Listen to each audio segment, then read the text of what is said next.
Change. Change is so hard for so many people. And I truly believe that the root of change is fear. It's fear of the unknown, fear of what's next. It's like waiting for an answer to a question. That's the hardest part, is just not knowing what the answer is. Once we have the answer, most of us can begin to put steps into place to move forward to adapt to those new changes. Unfortunately, sometimes people gravitate towards fear. It's what they can control. It's what they know. It's what they feel comfortable in. So all this swirling around about, oh my goodness, realtors are gone. We're useless. We're going to be replaced by all these different technologies. And now with the recent proposed settlement change by NAR and the Department of Justice, it's really fascinating, truly, to me to see so many people freak the you-know-what out. And while I try not to be judgmental, truly, it's interesting to watch and to observe those colleagues in our industry that have been truly grappling with these changes. In Washington State, we have been very proactive in putting place changes that we knew that were coming. We are leading the nation in our buyer agency agreements, in trying to offer transparency, etc. Now, to be clear, other states, just like our neighboring state in Idaho, has had a buyer rep agency agreement. So, it's just they're over there like, what's the big deal? West side of Seattle, they've been using it for years. They're like, what's the big deal? But so many of us have gotten comfortable with doing business a certain way. And this is one of those businesses, just like so many others, and probably all businesses, that if you do not adapt to change, you will fail. Look at Sears and Roebuck. Sears catalogs, who would have thought? They mailed out gazillions of them, right? And that was the place to go. They refused to adapt to change, the change of the internet. And as a result of it, they are closing, or they're closed. I don't know the exact status, but you get the point. So if you're going to hold the stance that I'm not going to change, or I'm afraid of these changes, I really hate to say it, but it's going to be a true struggle for you. The best thing that you can do is to embrace that fear, find some courage, and immediately pivot. That's what this industry calls for. And more importantly, that is what our clients and the consumers deserve. They deserve to have a professional advocating on their behalf. Unfortunately, too many realtors, and I say realtor as an actual member of the NAR, which is the National Association of Realtors, have operated in a less than perfect way. They've been bad actors, and those are the ones, whether you're a realtor or not, agent, broker, call it what you want, you're selling real estate, those are the ones that have not cared about their professionalism and are in it for the quick dollar, or do not want to get training to stay current with the times, that have caused this ripple effect that has been going on for nearly 15 years. So let's break it down a little bit of history. Late 2000, early 2000s, 2008, 9, please don't quote me on the dates. Department of Justice came to NAR and said, listen, we think you're price fixing. There's a, quote, standard rate that we see consistently in your sales, and you have 10 years to figure this out. In case you don't know, you cannot fix commissions. So saying that I deserve X percent and I'm going to get my X percent, that's fine if you want to say that as an individual, but as an industry, and for you to set your percentage based on someone else's percentage is price fixing. It's as clear as day. So I get the consumer's perspective that they feel like they have not had an option. So what's going on? So back to the story. 10 years to the day, DOJ drops this lawsuit on NAR, class action, doing research, etc. So here unfolds this class action lawsuit. There's two of them. The one I'm going to focus on today is the Burnett Sitzer, which is the home seller lawsuit. There is also a home buyer lawsuit that's, I believe, still in the works, so don't quote me there. But listen, with this lawsuit, it's some big players. I mean, we can talk about all of the names of the brokerages and the firms that trickle on down, but it literally affects every single realtor. So whether you hang your license at your own license at your own brokerage, you have a small team, or you're part of a mega team, big box brand brokerage, every single one of us individuals is potentially liable for the damage caused by those bad actors in our industry that have not been honest and that have been deceitful to those home sellers. And this is the crux of it. Home sellers have not historically been clearly explained to them what that commission is paying. They might have understood that, sure, the listing firm is going to share a portion of the commission if there's a buyer brokerage firm to represent the buyer, but the home sellers so many times rushed through that listing contract. All they see is that total percentage that they're liable for and did not realize that they could actually negotiate that commission.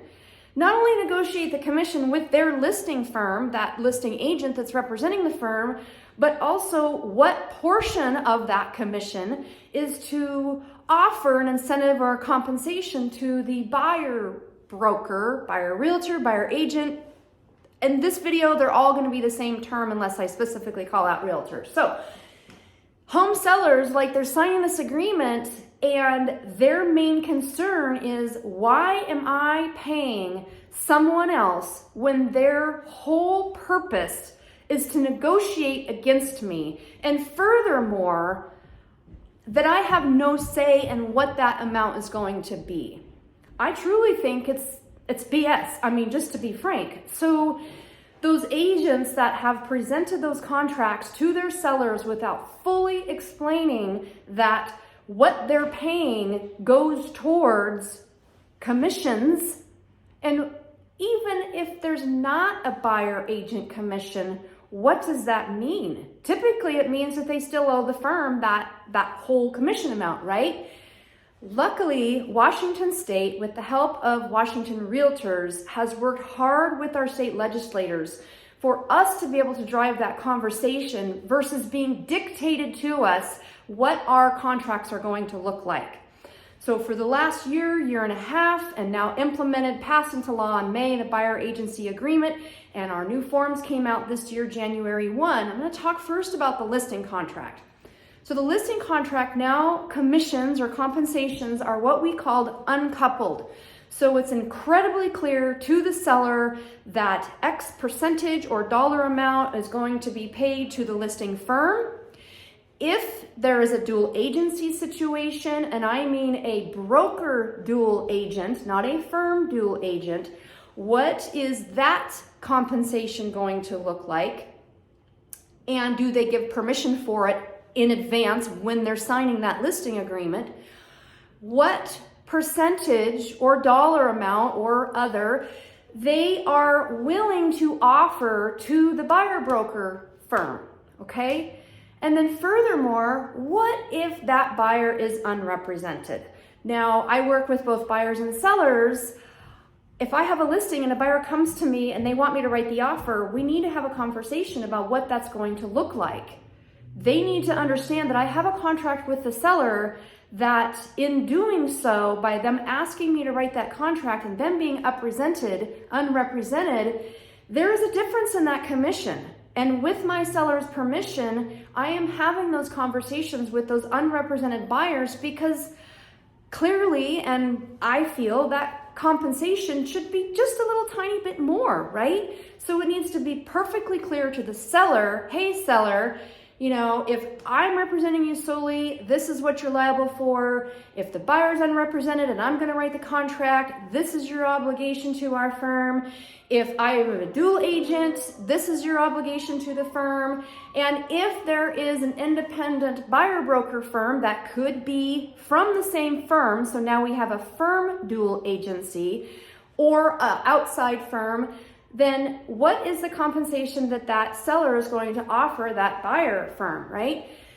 That's uncoupling. And to me, that makes it crystal clear exactly what that seller is paying for. And they have a right to negotiate every single one of those 4 percentages, dollar amounts, fill in the blank, right? Our old contracts in Washington State used to be something more like, hey, seller, as I started this conversation with, is, hey, seller, you're going to pay X amount, of which will offer, Y to the buyer broker if there is a buyer broker. And unfortunately, I don't feel like that if there is a buyer broker conversation often ever took place. It was sign the contract, seller, this is your percentage that you're liable for, and we'll take it from there. Now, clearly a lot of sellers just, if you have a driver type personality, like, where do I sign? Let's get it done. But that's a rare percentage. I think sellers have an absolute right to know where their proceeds are going. And unfortunately, for many years, there have been part-time, maybe even full-time, I'll take that part full-time comment back, but bad actors, bad agents, bad brokers, bad realtors that have not done best by their client. And by the way, wearing that realtor pin, we follow a code of ethics which goes above and beyond license law, statutory law, agency law, our MLS rules and bylaws. There's a 5th layer of protection for our consumers, and one of them is under no circumstances should we ever do anything harmful to our clients. So why is rushing them into signing a contract so that those listing agents can hope for a double side, seller none the wiser? I completely get it. And you can probably tell by my tone and excitement that I'm glad that this has happened. I accept it. I accept the change. I'm super excited because I have always operated my business with the most honest and integrity and upfront that I'm not worried about anybody coming back and saying, well, gosh, Heather, you didn't tell me this, or I had no idea. Not going to happen. Hopefully, right? So change is super, super hard. And this portion of the video is really, it's for consumers, but it's really aimed towards my colleagues that are having a heck of a time, and all they seem to want to do is nitpick our association, nitpick our state realtors association, nitpick the National Association of Realtors, and point fingers at what everybody else is doing wrong instead of looking in the mirror. How about you guys pull the splinter, the log, what's the saying? Pull the log out of your own eye before you notice the splinter in someone else's. This has got to stop. You are not being a professional by going out there and pointing fingers. Take responsibility for your part in it, or else simply realize in your heart that you did nothing wrong and seek to find a solution. The solution is not necessarily doing away with NAR. The solution is not being able to opt out of being a realtor. The solution is being a professional and knowing the contract and taking those continuing education credits and courses above and beyond what's required. So many of us think, 30 hours every 2 years, and our first renewal is 90 hours, so that's a little bit different. But 30 hours of required coursework for every 2 years, that is nothing. I think it should be far more to maintain. We are practicing real estate. We are held to the same fiduciary duties of an attorney. So why on earth would we go forth not wanting to take the classes and take the education to better ourselves and so that we can offer better service, so that our clients and those consumers that are out there feeling like we're overpaid door openers that never answer our phone. Those are the agents that have caused this problem. So I implore you, up your level of professionalism. Read, learn, study before you start pointing fingers. I gotta tell you, I'm a director at the Spokane Association of Realtors. These little socks back here are all of our pictures from a couple years ago. Actually, it would be my first year starting, and it's hard not to take it personally when some of you are out there saying, oh, the association does this and the association does that.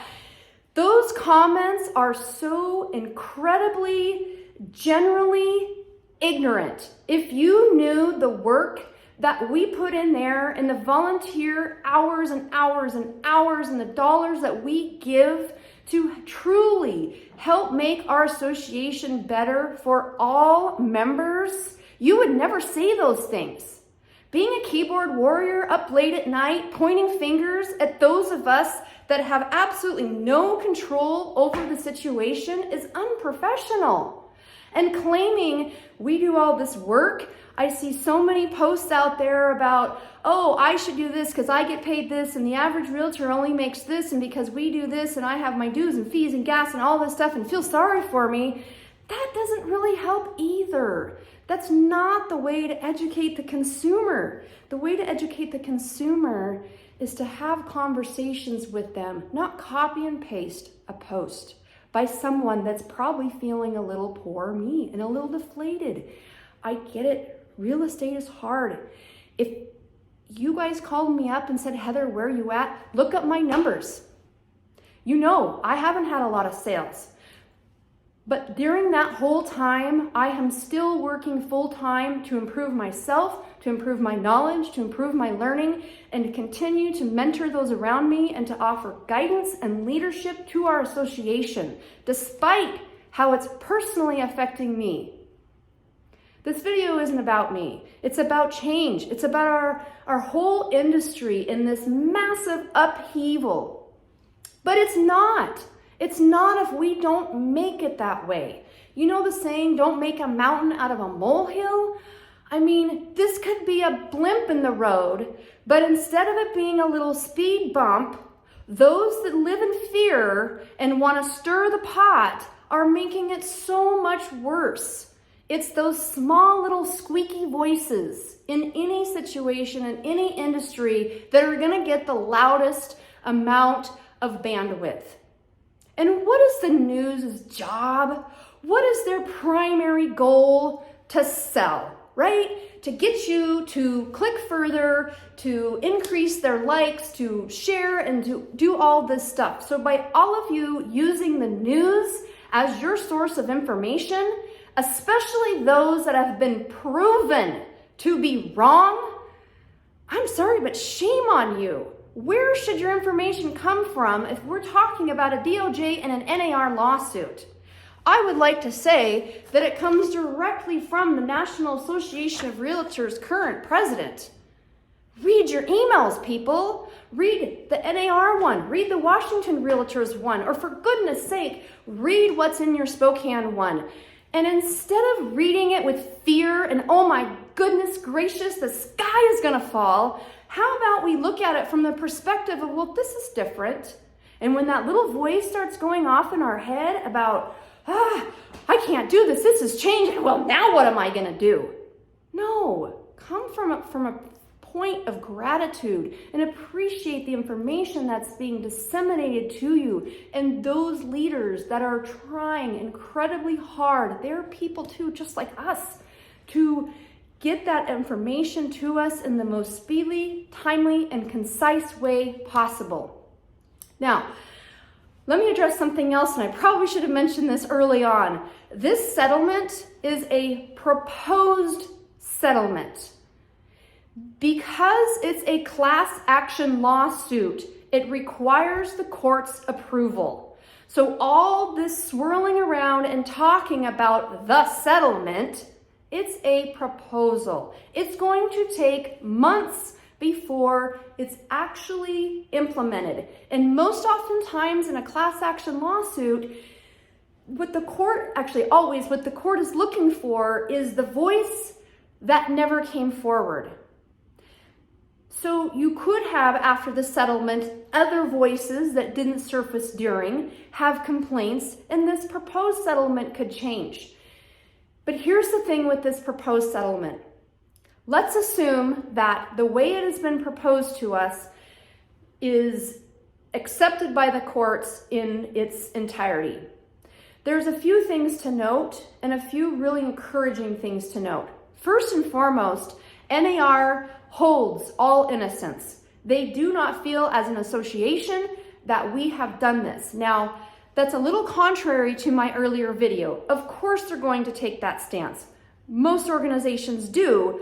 And I think as a whole, those that wear that realtor pin with pride, I think that they truly are innocent. I feel like I'm one of those people. But those that have been out there causing problems, that's why we're here. So what this proposed settlement would do would release liability from over 1 million realtors that we can no longer be responsible for back commissions or any part of this settlement. It releases firms with sales of less than $2 billion annually. So my firm that I'm with, I can tell you, and many broker owners have probably been like, oh my goodness, what am I going to do if this comes my way?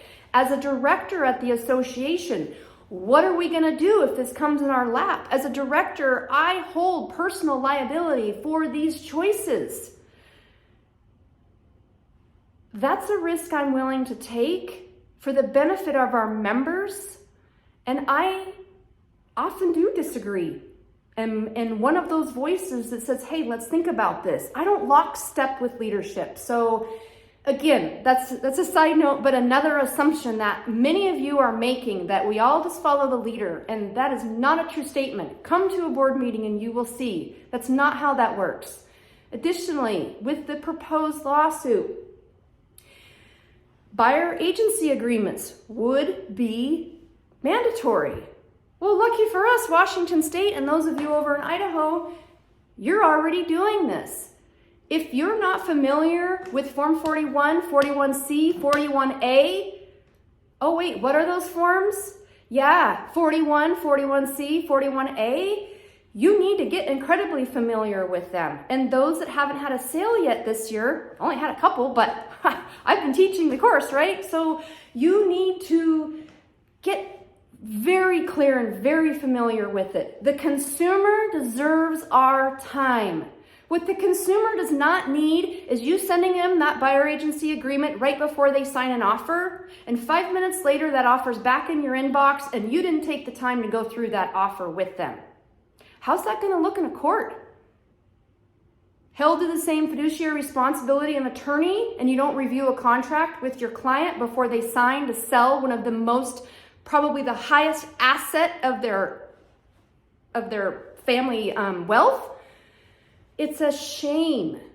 So take the time to learn the forms, the listing agreement. Also, we've adopted a new one here in Spokane, 1A-SWF.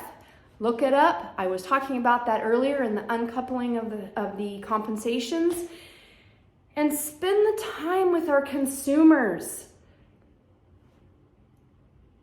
It's really disrespectful to just send them something and expect them to sign it. And personally, I don't care if they're your repeat client and you've worked with them 100 times before. Maybe you can condense that information in the time that you spend with them. But a brand new client deserves a couple hours of your time to go over the process, to go over the buyer agency agreement, to go over the offer so they fully understand what they're doing. Back to the NAR lawsuit. So one of the things besides releasing the liability is that compensation right now for the buyer broker that the seller might be offering is public record. You can go on to Zillow and you can see exactly what your buyer broker's compensation that the seller is offering is going to be. And you could potentially use that as negotiations with your agent or with your buyer, right? It's been disclosed to us. That was a change that happened quite a few years ago. And trust me, that was another huge kerfluffle. Oh my goodness, now we're gonna show the buyers what we earn? Yes, and you should be telling them what you earn. We are professionals, attorneys and doctors have no qualms about stating their rates. Why do we? Interesting. So having that compensation now nationwide, the proposal is that amount that the seller is offering to the buyer broker will be removed. Now, why is that?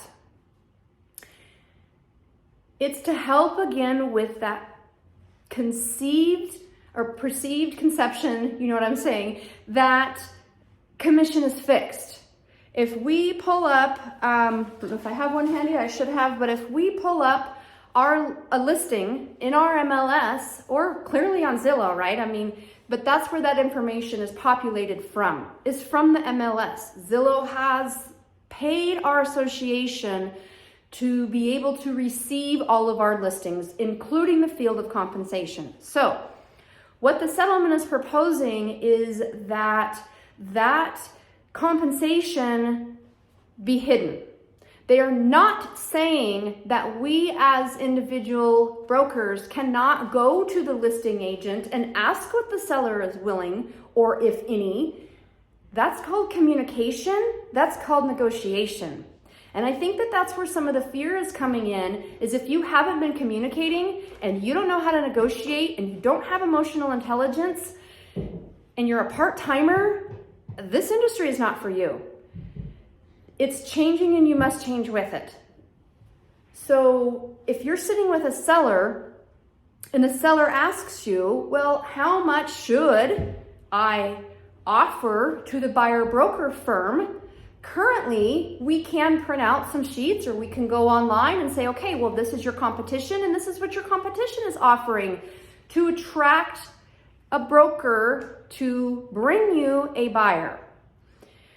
I truly believe that even with this amount being hidden from us or not listed in the MLS, that it's going to make little difference, because I say the damage is done, meaning if you own a home, you probably have a pretty good sense on what those commission rates are.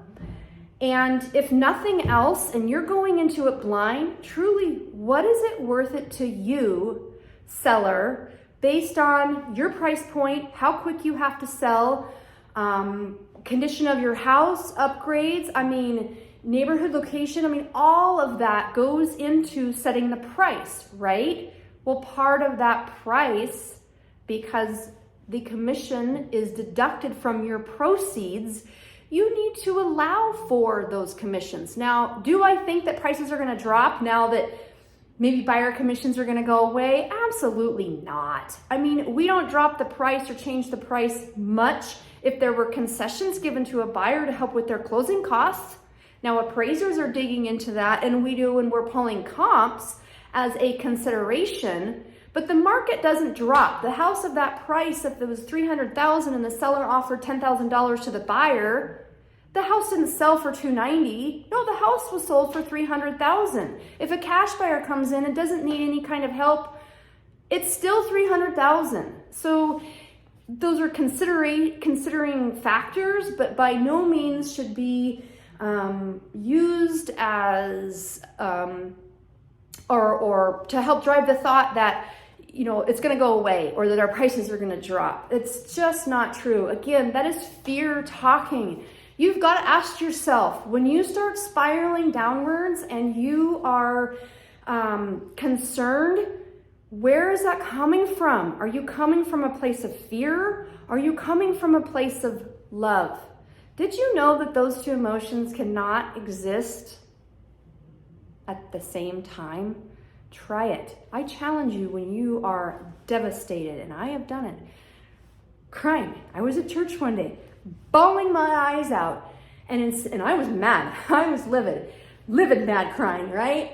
And I said, no, I'm not going to be this way. I choose to be happy. In that same situation, I turned it around, and by the time I left, I had joy in my heart and filled with love and gratitude for the exact same person that I felt had hurt me and I was devastated by. So it's hard. And a lot of us don't like to get in touch with our feelings, but back to that change and fear again. Okay, so moving on. What else is going on? Written agreements, we talked about that. We talked about compensation being removed. The payment, okay, $418 million is the proposed settlement paid over 4 years. NAR has said that our dues will not go up this year. They do have errors and omissions insurance. No one is talking about insurance that is going to pay a portion of this. Do I know the exact numbers? No, but I do know that there's insurance in there. And of that $418 million, who gets over a third of it? The attorneys. Funny how no one's going after them about being greedy for their third commission. We don't make a third, we make a tenth of that third, right? So it's ridiculous. You know, lenders build in charges to their interest rate. So you have the interest rate and then you have the APR. No one's talking about the hidden fees with lenders. Maybe they're next. I don't know. But that settlement payment, a lot of it's covered, some of it's covered by insurance. It's possible our dues are going to go up. But what you guys don't realize that are out there saying booed NAR is how hard the association has fought for your clients, for their property rights, for not having additional excise tax and capital gains and home ownership rights. We all know that real estate is the best pathway to familial wealth. If I had been renting a home for the last 15 years, there is no way I would have the amount of equity I have in my home sitting in a bank account. There is no way. I wouldn't have it. It's truthfully. So bashing NAR and saying that they should go away is such an ignorant statement because it has nothing to do with whether or not you accept that you're guilty. It has everything to do with what that association fights for. Now, is it an organization with problems? Yes. I can't speak to those problems. I'm not there. But what I can tell you is that our local association is strong and thriving and solid and unified. And we will continue to be that way and continue to be the voice of reason and clarity and leadership for our members because that is our passion. Maybe NAR will go away. Maybe something else will come into place. But I want you to stop and do some research about the lobbying that NAR has done, not only on behalf of you and your personal taxes, but also for our consumers and their rights for home ownership. Has the National Association of Realtors made some horrible mistakes in the past? Absolutely. Just sat through professional standards training and learned, in the 50s, how we were advocating that blacks shouldn't have a home. It was going to hurt the home values. This is horrible. And maybe this is another dark spot in our history, but just like all history, you can't have the good without the bad. How do we learn to appreciate the good? We have to have the bad. How do we learn how to adapt and pivot? What needs to come to us is the negative and the bad so that we can change and move forward. So I think for the most part, that has covered a good portion of the proposed settlement. Now, with this, consumers, if any of my consumers or any my clients or consumers are watching this, I implore you, read the contract. If your agent doesn't spend the time to go through it with you, maybe you need a different agent. Or ask them questions. Give them the opportunity to explain and help you understand that you fully know what you're getting into before you sign that line. Read the contract, Go through it with your agent. Be informed. Be knowing what's happening. No, buyers, you have to sign an agreement with your broker. Not at the first time. There's some language as soon as reasonably practical. That's not practical. If an agent's shoving an agreement in your face the second you meet them, they might trying to do the right thing because that's what the law says is they need to get it to you. But also, where's their mindset in trying to hurry up and rush you to sign a contract before you've even seen a house and built a relationship with them? 2 things to be mindful of in the buyer agency agreement contract for consumers. One is this: you need to decide with your agent, actually 3 things. One is whether or not that is going to be an exclusive or a non-exclusive agreement. Our state attorney, Annie Fitzsimmons, says it's like dating versus getting married. A buyer can sign a non-exclusive agreement with multiple brokers, and the broker that shows them the house, writes the offer, and closes on that transaction is the only one then getting paid on a non-exclusive agreement, assuming they're all non-exclusive. So that buyer can go and date different agents by ways of being non-exclusive. So know what that means, exclusive versus non-exclusive. Second thing, dual agency. While dual agency is legal in Washington state, and I'm talking broker dual agency, where the same broker represents the seller and the buyer. Read our agency pamphlet. It clearly states that this creates a conflict of interest and that we as a broker cannot continue to negotiate on your behalf if we enter into a dual agency situation. Remember I said in the very beginning about that listing contract? Well, if there's a dual agency percentage that's higher than a non-dual agency, I'm going to say compensation, dollar amount, percentage, whatever that incentive is, right? Or compensation, thank you. Dual agency is clearly, there's going to be another line in the listing contract for that seller to agree to in advance, if they choose to, what that's going to look like. Okay, well, going back to the buyer agency agreement, what if your buyer broker has a listing and they take you to their listing, that they have a listing agreement with the seller, and you purchase that home? In the agreement, you can choose to agree to that by ways of initial, agree to that scenario. But what's not clear to you at that time is the additional compensation that's possible that that broker has negotiated with the seller in the event of a dual agency, and oftentimes it's twice what they negotiated for if they're just working for the seller.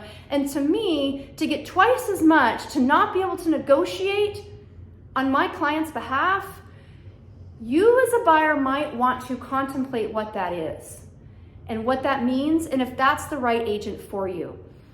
The third thing, obviously, is what is the compensation that you as the buyer are willing to pay to the broker, your buyer broker, for their services, for their ability to access our multiple listing service, our MLS, for, we are independent contractors, so I am going to touch on that. When you pay your agent, yes, every single expense off that dollar amount, someone's getting a piece of the pie. The biggest piece goes back to our firm. We have to hang our license somewhere. So the firm, and for what they do for us and for their protection and their errors and omission insurance, etc., depending on your structure, you may pay for that individually, but it's, some goes to the firm, and then the rest of it, dues and gas and, all those other things, and closing gifts and insurance and all those things, right? But nonetheless, you as the buyer, you need to understand what that compensation is going to look like for your broker. Okay, so many of you are asking, well, wait a second, I thought the seller was maybe going to continue to offer some kind of compensation for my buyer broker.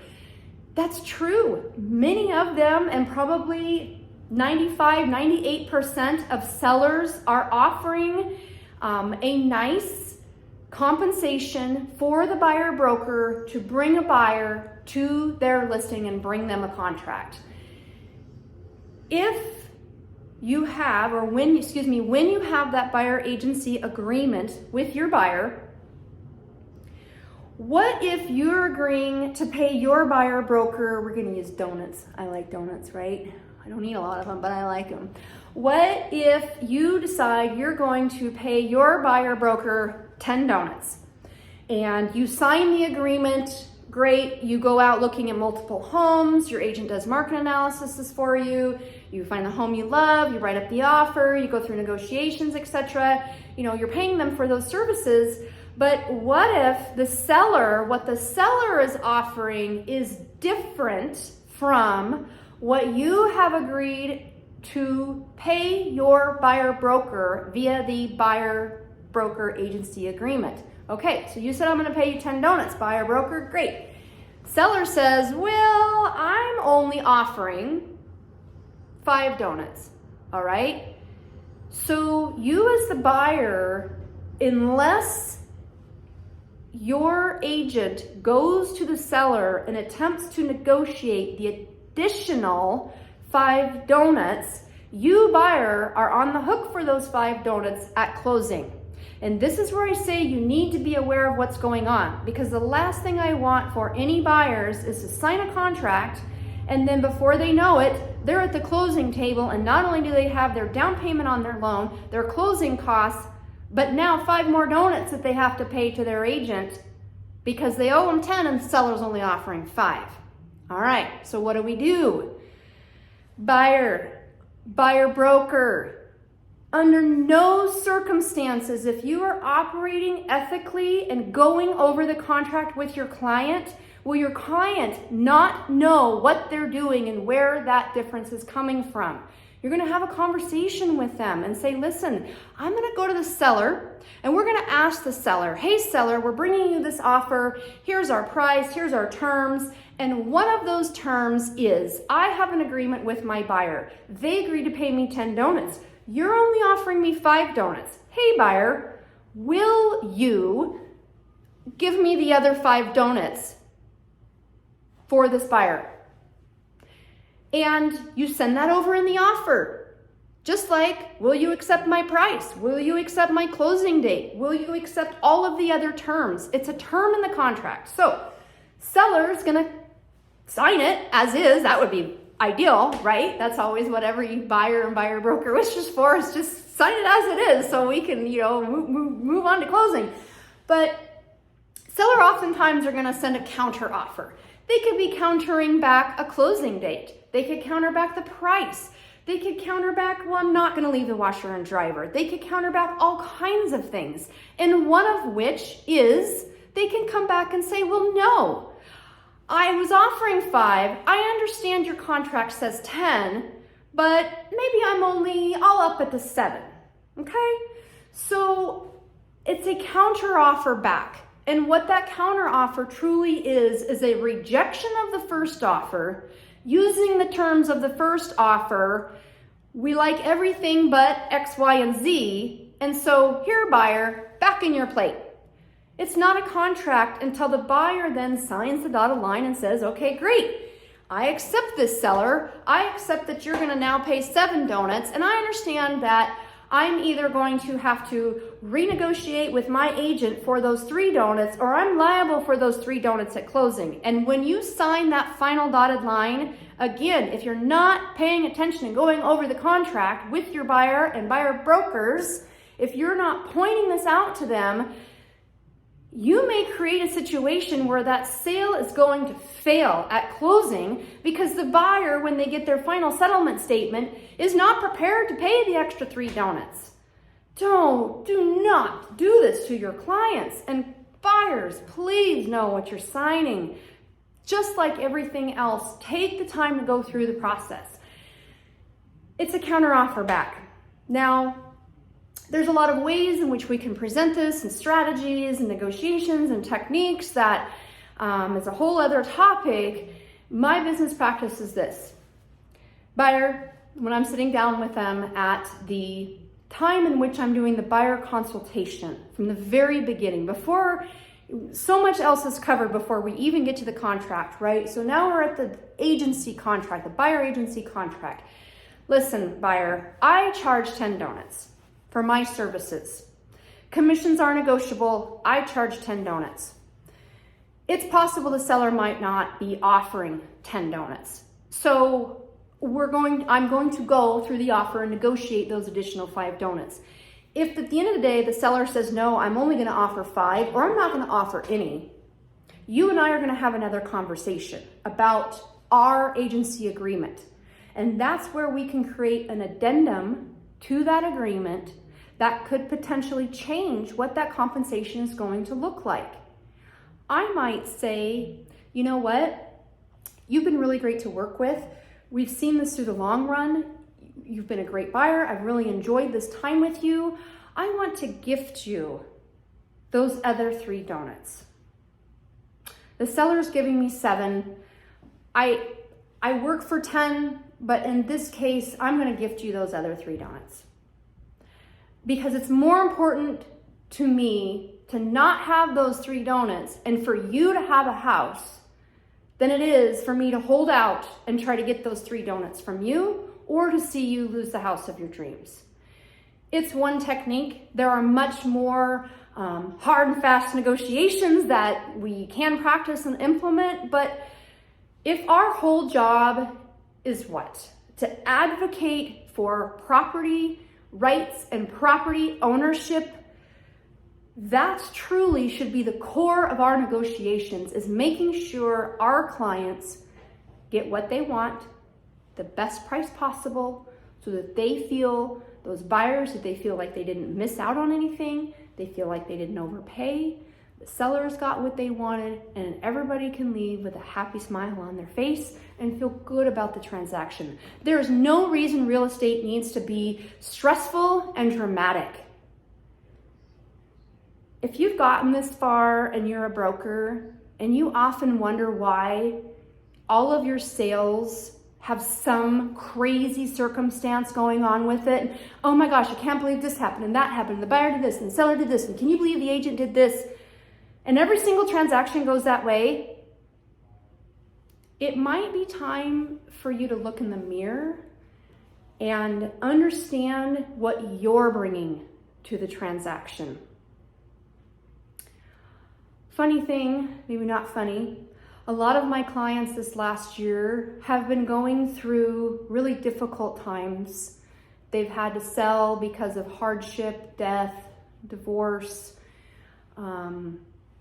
just multitude of challenges that they've had in their personal life, that it's not always a joyous closing or a joyous move.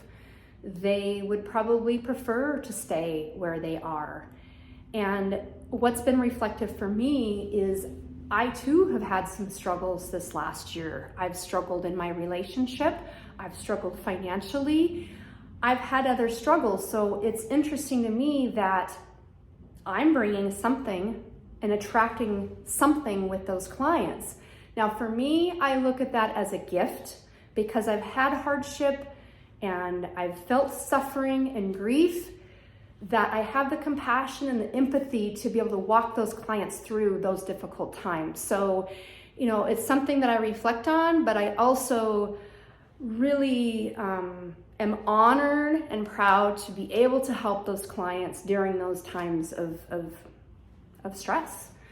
And so with this, I'm going to try to wrap this up. I will be absolutely shocked if anybody even makes it this far. It's quite an endeavor, but take the information. I am working for you agents out there. I am in the process of writing a class that talks about all of this. It'll be a 3-hour clock hour class offered by the Spokane Realtors. It's in the works as the industry is evolving and changing. It's been a little challenge to stay in front of that, certainly. So I welcome all feedback, all comments. And if I ruffled some of your guys' feathers about change, good. Maybe it's time to take a look at what you're bringing to the table. What is your contribution in this? Is it positive? Is it negative? Is it encouraging? Is it fear-driven? Is it keyboard warrior? Or are you out there trying to be an advocate for your clients and lead the way in our industry that provides the most significant familial wealth possible. So, with that, thank you so much, all of you, for watching. I hope you found this beneficial. I am Heather Schelling with Haven Real Estate Group, and also wear a couple other hats: director at the Spokane Realtors, director at the Washington Realtors. I also chair our grievance committee, so we look at code of ethics, hearings and cases. I sit on the professional development committee, which brings in new training and education and reviews our current education curriculum offering. And sit on serving our Spokane committee, which is active supporting the nonprofits in our organization and us realtors getting our hands-on experience with organizations like Habitat for Humanity and SNAP. Because again, I truly believe our job is to provide homes for people in whatever capacity that may be. So thank you so much, everybody, for watching. Please reach out if you have any further questions or comments. I would love to have a conversation with you with the utmost respect for all of my colleagues. Let's increase the level of our professionalism so that we can all do better together and help the consumers see us as the professionals that we are, instead of glorified, overpaid door openers. Until next time, I'm out.